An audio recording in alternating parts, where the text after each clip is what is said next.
On today's episode of Zoo Tours, you're going to be getting a history lesson that isn't taught in schools.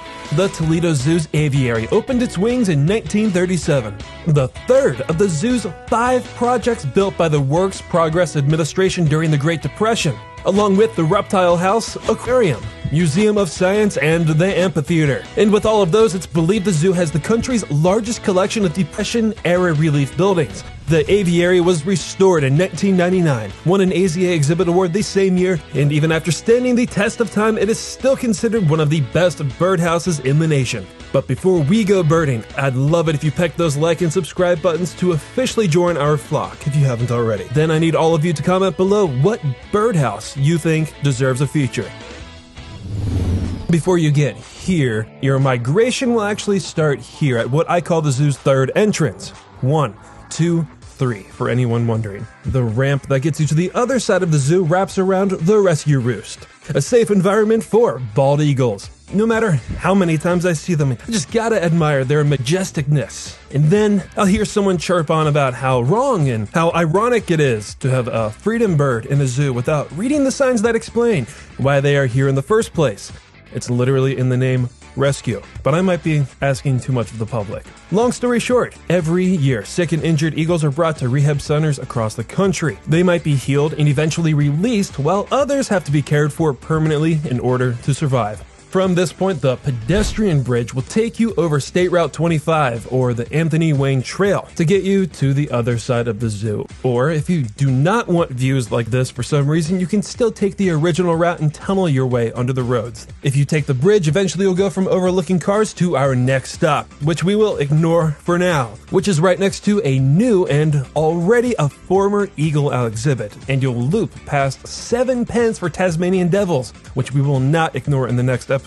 And that'll bring you to the ground level with the Cassowary crossing. Their habitat is appropriately very lush, so your best bet is viewing them from the ramp. And you can even get a glimpse of a second space right behind it. There are 3 kinds of cassowaries: dwarf, single-wattled, and the more common double-wattled, native to New Guinea and Australia. They have electric blue skin, a tall mohawk casque, and a sharp, deadly toenail on either foot that I always forget to film for some reason. When I say deadly, I really mean it. They can kick quite a few things to death, but you know what they can't kick? Habitat loss. Cassies need expansive rainforests to support fruit-producing plants. They are one of the few that can scatter large fruit seeds over long distances. More seeds means bigger rainforests. But also, typhoons in Australia and logging in New Guinea threaten their long-term survival.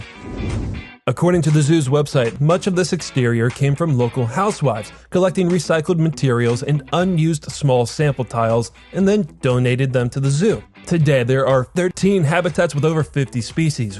We can't cover them all, but we will for the ones that will make you do a double take, including ones that traded their feathers apparently for fur, like the southern Pudu, the second smallest deer in the world after the northern Pudu. Why are they here? Don't know. I'd say maybe they just needed a place to go, but then you'd have to say the same thing for the other 4 mammals that we will meet later on. It looks like the Pudu took over for a Toledo-hatched Cinereus vulture named Loki, whose story you can read right here. And I should mention these vultures are between the primate forest and the apes, so Loki very well could still be here. The room also has vital information on what to do if you find an injured bird, or even a baby bird. And those benches, it might as well win this the best birdhouse in America for those alone. The first exhibit that's actually in the building had endangered blue-throated macaws, but that was then. Now you can study the details of pink-necked fruit doves, red-crested finches, and a Mindanao bleeding heart. But you might never ever be able to study the details of this next one because they're smart enough to stay away from us as much as possible. The Rhinoceros Hornbill, the biggest bird in the aviary, and it's hard to believe they're not even the largest hornbill. Experts believe they use that casque on top right there to give their calls a little more boom, and for the first time, I was able to record a conversation.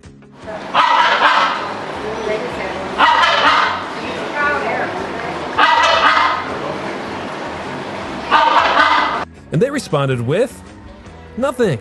Way back in the day, like in 2015, this exhibited a snowy owl. A little different than what you'll find right now, just a little. Peacock pheasants are a vulnerable species from the Philippines. Even though they are not true peacocks or peafowls, they can still strut their stuff like one. Except in their world, it's called tidbitting. The vibrant male spreads his neck and tail feathers wide, walk with confidence around her, and then drop a tidbit of food in front of the not so vibrant female.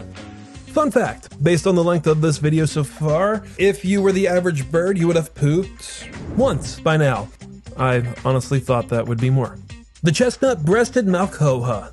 What a name. I found that much of the internet describes them as a clown, but don't you dare listen to them, you're still beautiful. No offense to clowns.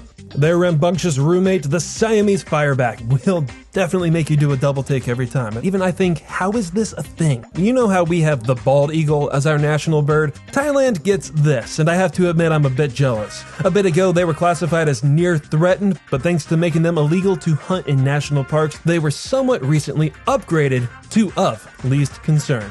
Every good birdhouse has or needs a good walkthrough aviary. What was once a portal to Africa, which I miss so dearly. It was transformed into the Australian grasslands. It's not the most diverse area in here, species-wise, but it's easily the most plentiful. I swear, there's like hundreds of birds in here. Sometimes you can't even hear yourself think. I see those as positive things, by the way. Budgies, finches, doves, and pigeons, and a couple that break the continuity. I caught a black crake from Africa and a female peacock pheasant. I know this bends with geography, but it was really cool to see the differences between the male and the female. And that's good timing, because now I can show you the differences of what's considered one of the most beautiful birds in the world, the Ragiana bird of paradise, the symbol of Papua New Guinea. The boys have really long feathers and the females don't. But that's not always the best way to tell them apart. The females are mostly brown with a hint of dark yellow around their head, while the males have oranges, reds, maroons, greens, and gold, but it can take 7 years for them to get a backside like that.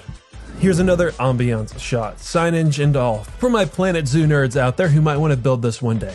But of course, the only problem is that you actually need more birds in the game.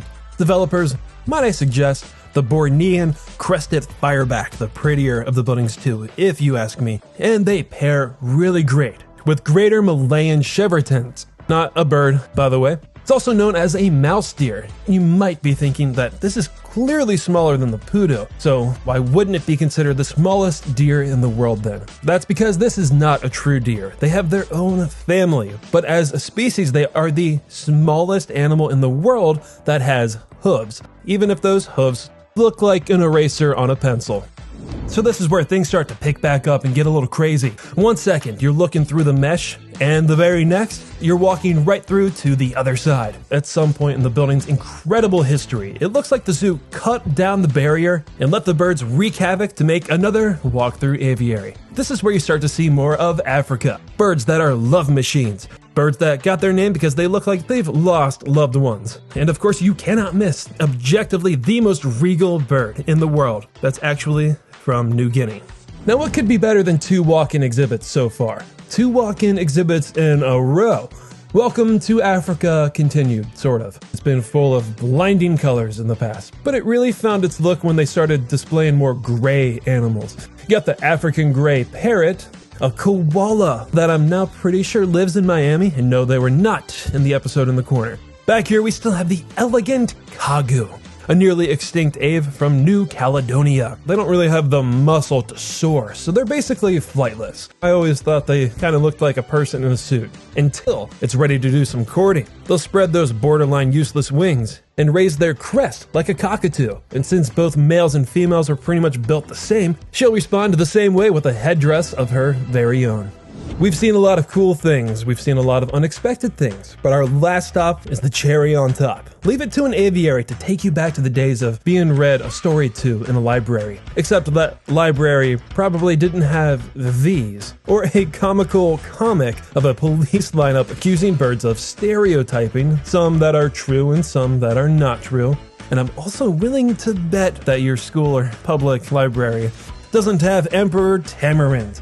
We met the most regal bird. Say hello to the most regal monkey, known for its distinctive long white mustache. There's been a long history of emperors in this world, but out of all of them, it's believed that as a little joke, they named them after this guy. can't say I see the resemblance. And your migration will end here, not with birds, because that would just be really silly, but with an invisible armadillo and a very sleepy sloth.